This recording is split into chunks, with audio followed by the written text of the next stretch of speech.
Hi everybody, I'm Danielle McCartan here again for the third or fourth time. At least. Jim Leyrtiz, two-time World Series champion, and we're here today. First, let's talk about the fans. Like I always ask about the fans and meeting them and everything, but I'm seeing a lot of younger kids for whatever reason this time around who probably didn't know you played for the Yankees. And what is it like to kind of bridge the gap with the younger fans now? Well, I think it's one of the things that Joe does so well here with the MintPros is these fathers have come, mothers have come. Yeah. Like, wait a minute, I should bring my kids in this. Yeah. And so now I think it's growing more into people bringing families, and I think it's a great idea.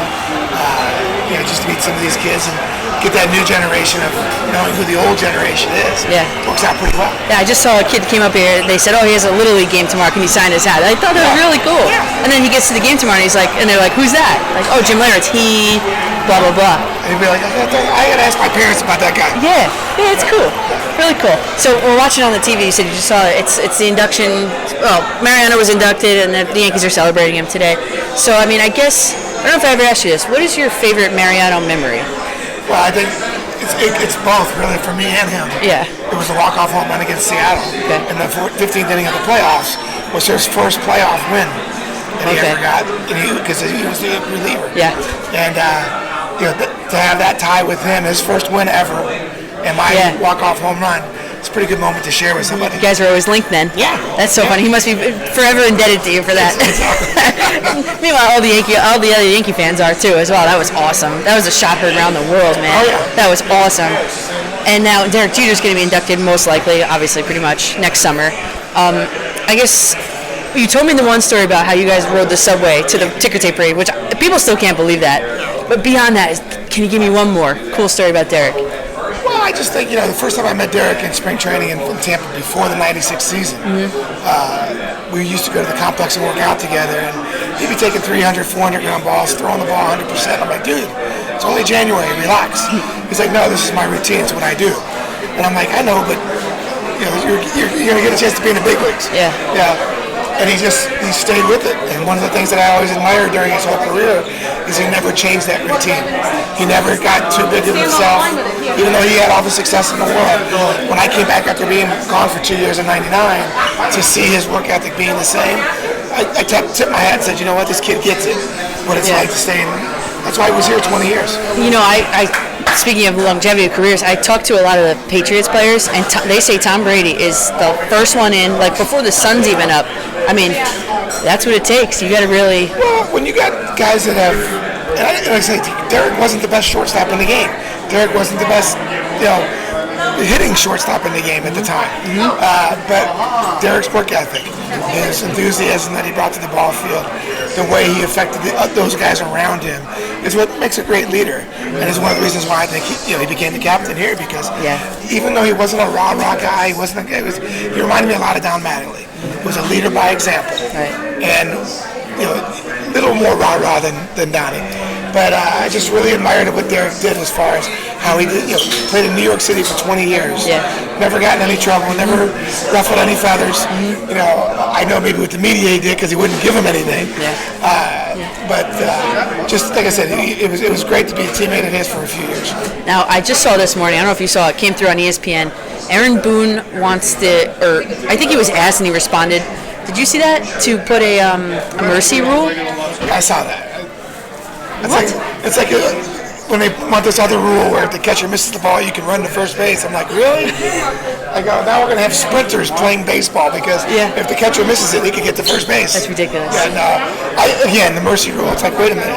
Guys have stats. Yeah. Others get opportunities to prove themselves in those kind of games. I was one of those guys. 14-2, B.A. Jimmy going for Mattingly. He ain't playing anymore. That's when you get your opportunity. Yeah. I think it would be the worst thing for the game. I mean, and then what about the fans? They pay $45 to park and all that. Have a truncated game for. I would not like that either as a fan. And again, his comment was, players being used. I'm like, listen, that's why you're a manager. You got to manage that stuff. Yeah. True. Now, I want to ask you too, as a player perspective, the Yankees are going to the Field of Dreams in Iowa. As a player, imagine yourself on the team now. Like, what are you thinking about? Is it cool? Is it like, Oh no, I think it's going to be a logistic. Maybe guys are not going to be too happy with the logistics of it. Yeah. But I think the thrill of being able to do it. I mean, I think we're in a new age of baseball now where these guys get more of a thrill out of the extra stuff than they do the real game and everything that we used to do. Yeah. Which is, again, it may be a negative to some. To me, it's like, listen, it's just a new era. It's a new thing. New way. You got to get used to that. But then it's like people are saying, oh, they want to try and get younger fans in, but to do it to a set of a movie that's 30 years old. I think that memory is going to be more special than me, because I know anybody that watches that movie, every father, every son, it hits home. Yeah. And I think to be able to go play on that field to where that movie generated, I think it'd be a big thrill for these guys. I'm ready for them to do the reboot of it. That's what's coming next. You know that. Exactly. You know that. And then just really quickly, the Yankees moving into the postseason. We obviously know they're making the playoffs. What's like a one pro and one con, one positive, one negative you see as they're on a collision course with the Astros? I mean, for the ALCS. So how do you see them matching up when they get down that far? Well, it's funny because I was asked that question right after the trade was made. When Yankee went to Houston. Yes. And they said, "Oh my God, Houston's going to win everything now." And I said, well, "Wait a minute. I was on the San Diego Padres in 1998, and we were in Houston playing the Astros, and Randy Johnson got traded to the Astros." And supposedly he was their, that's what they're going to win the World Series. We beat him in the first round. Anything can happen. Yeah. And that's the beauty of the baseball game. I mean, Tanaka's been throwing the ball good. He can go out and shut down anybody at any given time. But he can also give up 10. I mean, that's the same thing with the Houston pitching staff. Yeah. I do think it's going to be more difficult because you have 4 guys now that have to have a bad day in order to beat them. And they have hitters. Yeah. Well, exactly. Correa and Altuve. Well, that was one thing Houston didn't have against us in '98. Biggio and Bagwell, they had a bad series, and they didn't hit the ball very well. But I think, like I said, the Yankees are built. I love the fact that they're a lot different than they were last year. Right. As far as putting the ball in play. Right. They're able to do a few more things that they weren't able to do last year. Feast or famine, that kind of is gone. Exactly. So I think in a way the season's been a blessing to find some of these young kids. I know. It's cool. It's exciting. And what Aaron has been able to do, keeping that clubhouse in order, and every time something happens, it's kind of like what Joe Torre did. Yeah. All right. Next guy. And it's amazing. You do well, and when that guy's ready to come back, we'll see what happens. Yeah. It's really cool. It's been pretty neat to watch. Well, this is a great interview. As always, Jim, thank you. Appreciate your time. Thank you.